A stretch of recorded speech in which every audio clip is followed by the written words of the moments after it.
रातू प्रखंड की रहने वाली एक विधवा महिला पहले शौहर से तलाक के बाद टूट गई थी। जीना चाहती थी लेकिन वक्त इसकी इजाजत नहीं दे रहा था। कई बार दिल में इच्छा हुई कि मौत को गले लगा ले।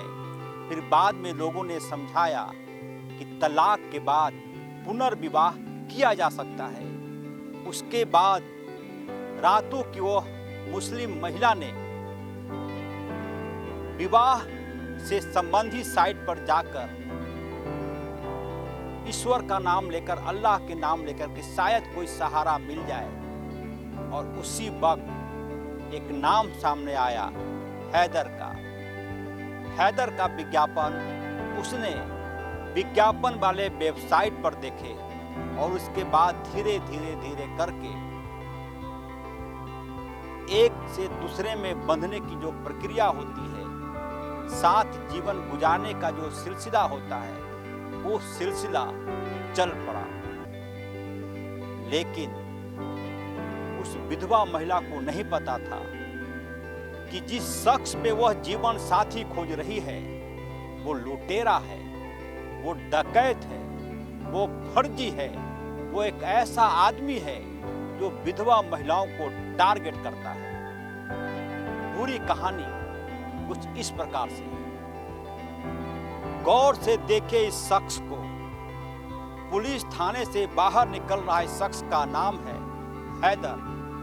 बिहार के गया जिले का रहने वाला हैदर चेहरे से जितना मासूम दिखता है, इसका कार्यकलाप, इसकी करतूत उतनी ही घिनौनी है। यह पैसों के लिए, गहनों के लिए, जेवर के लिए ऐसी महिलाओं को टारगेट करता था जो विधवा हो चुकी थी। रातू की वह महिला भी इसके चपेट में आ गई। पहले हैदर ने अखबारों में विज्ञापन दिया, निकाह की बात रखी, यहाँ तक उसने कहा कि तलाकशुदा महिला भी उसे स्वीकार है। और यह सब कुछ देखकर रातू प्रखंड की यह महिला उसके चक्कर में आ गई। बाद में रांची में निकाह हुआ। 3 महीने तक हैदर अपनी बीवी के साथ रहा। लगा ही नहीं कि यह व्यक्ति धूर्त है, लगा ही नहीं कि यह व्यक्ति चंडाल है, लगा ही नहीं कि यह व्यक्ति औरत के जिस्म से व्यापार करना चाहता है। यह भी नहीं लगा कि यह शख्स जिस महिला को अपनी पत्नी स्वीकार कर चुका है उसके साथ धोखा करेगा। लेकिन धीरे धीरे हर खेल की कहानी का अंत खतरनाक होता है, खौफनाक होता है। हैदर की असलियत धीरे धीरे करके सामने आने लगी। निकाह के बाद गया का रहने वाला हैदर रांची में किराए के मकान पर रहा, यह कहकर कि कुछ दिनों बाद वह अपने ससुराल ले जाएगा। इधर वह महिला जीवन जी रही थी इस उम्मीद के साथ कि अल्लाह ने एक रास्ता दिखा दिया। अब उसके सपने मन में तैरने लगे थे। अब उसे लगने लगा था कि कोई जीवन में उम्मीद बनकर सामने आया है। लेकिन 3 महीने बाद ही हैदर की सच्चाई सामने आने लगी। हैदर अपनी पत्नी से यह कहकर कुछ दिनों के लिए गुजरात चला गया, वो नौकरी करने जा रहा है। इस बीच अपनी पत्नी से उसने कुछ पैसे भी ले लिए। 3 महीने तक उसका कुछ अता पता नहीं चला।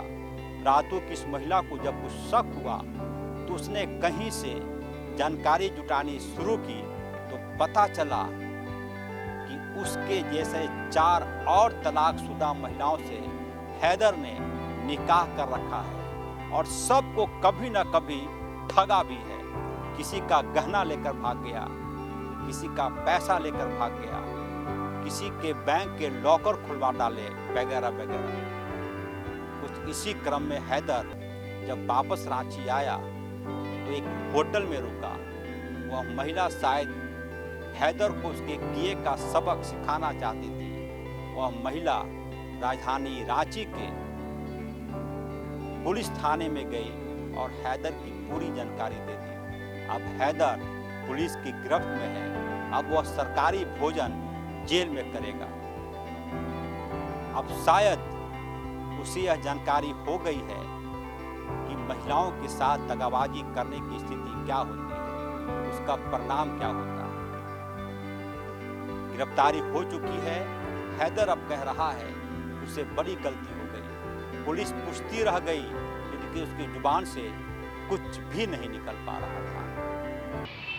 ये सर सोशल मीडिया ये जीवनसाथी.com पे ये आदमी आईडी बना के जो विडो है, जो बेवा औरतें हैं, हाँ। उनको ये टारगेट करता है, जो मजबूर औरतें हैं, और उनसे शादी करने के बाद उनके पैसे जेवर लूट करके के हाँ। भाग जाता है, हाँ। उनको ब्लॉक कर देता है, और उनसे फिर वो गंदी वीडियो पिक्चर हस्बैंड होने के नाते वो मांगता है, और फिर उसे से वो उसको ब्लैकमेल करता है। तो हम लोगों के साथ भी यही केस हुआ है ना, मेरे साथ भी इसने शादी किया, इस तरह का ये काम किया, तो हम लोग इसकी काफ़ी दिन से इसकी तलाश में थे, है ना। उसके बाद फिर मुझे पता चला, ये कर्नाटका में एक शादी की, तो हम लोगों को पता चला कि 1 2 3 4 नहीं कई शादियाँ इन्होंने की। तो हम लोग इनको काफ़ी दिनों से, सभी दिन से भी ये शादियाँ की थी, हम लोग इसको ढूंढ रहे थे। इत्तेफाक से कल ये मुझे चर्च रोड में मिला, तो मैं डेली मार्केट थाना आई, है ना, और उनसे रिक्वेस्ट की गया इनको अरेस्ट किया जाए। तो डेली मार्केट थाना के लोग गए, ये आरती प्लेस होटल में रुका हुआ था, तो वहाँ जाके डेली मार्केट थाना ने काफ़ी सहयोग किया, ये मेरे साथ जा करके वहाँ इसको पकड़ कर लेकर आए। कितनों लोगों के साथ अभी तक ये इनका सर शादी मुझे अभी तक जहाँ पता है, तो मैं इनकी 4 शादियाँ इनका पता है मुझे हो अभी चुका तक। है। हाँ और ये गहना मतलब टारगेट यही होता है, हाँ, पैसा गहना जेवर पैसा हाँ, लेकर, कि मेरी जॉब नहीं चल रही है, मुझे बिजनेस में लॉस हो गया है, तो मुझे पैसा चाहिए। मतलब इमोशनल अटैचमेंट। इमोशनली औरतों को इमोशनली ब्लैकमेल करता है। अब कोई भी औरत तो चाहेगी ना कि शादी के लिए तो मैं निभाऊँ, तो इस वजह से। क्या नाम हुआ इनका? इनका नाम है गुलाम हैदर। हाँ? गुलाम हैदर। गुलाम हैदर। बिलहरी गया बिलहरी के रहने वाला है। और ये यही जीवनसाथी.com से ही सारे बहुत सारे ऐप, मुस्लिम मैट्रिमोनी से ऐप और बहुत सारे इनके ऐप है, हाँ। जिससे ये लड़कियों को फंसाता है, तरह तरह की आईडी बना के, तरह तरह झूठ बोल के, और ये हमेशा अपना नंबर चेंज करते हैं। एक शादी खत्म है ना, उससे पैसा लूटने के बाद ये अपना नंबर बंद कर देता है और फिर दूसरा नंबर चालू करता है। इसका काम ही है कि एक औरत से शादी की, उसके बाद वहाँ से भाग करके फिर दूसरी औरत के पास चला गया। मतलब आप इसको कई समय से ढूंढ रहे थे? हाँ, मैं मुझे अप्रैल में ब्लॉक किया था, मतलब झगड़ा करके, तो मैं इसको अप्रैल से ही ढूंढ रही थी। अभी फिर ये किसी के साथ शादी में है क्या? नहीं, मुझे नहीं पता, ये मुझे अकेला कल दिखा, तो मैं डेली मार्केट थाना में कंफर्म खबर की और डेली मार्केट थाना के लोग इसको पकड़े। काहे इतना महिला का लाइफ बर्बाद किया है? तुम काहे शादी किया? सबको मालूम तो था, ठीक है, तुम काहे शादी किया? चार दो को सकेगा 4 बीवी को रखने हैं? जो गलत काम किए हो मानते हो ना? मान रहे हो कि नहीं गलत काम किए? किसी महिला का साथ इस तरह का व्यवहार करना ये अच्छा बात है? समाज में कितना खराब मैसेज जा रहा है। कितने पैसे लेके भागे? अब तो जो महिला बोलेगी वही ना होगा, तुम तो गलत काम करबे किए। यह वीडियो ऐसे लोगों के लिए है जो आंख बंद कर गए अखबारों में आने वाले विज्ञापन संबंधी जानकारी या फिर विभिन्न साइटों पर विवाह के लिए दी गई जानकारी को आंख बंद करके स्वीकार कर लेते हैं। दीजिए इजाजत सहयोगी विक्की और कुमार उमेश के साथ। नमस्कार।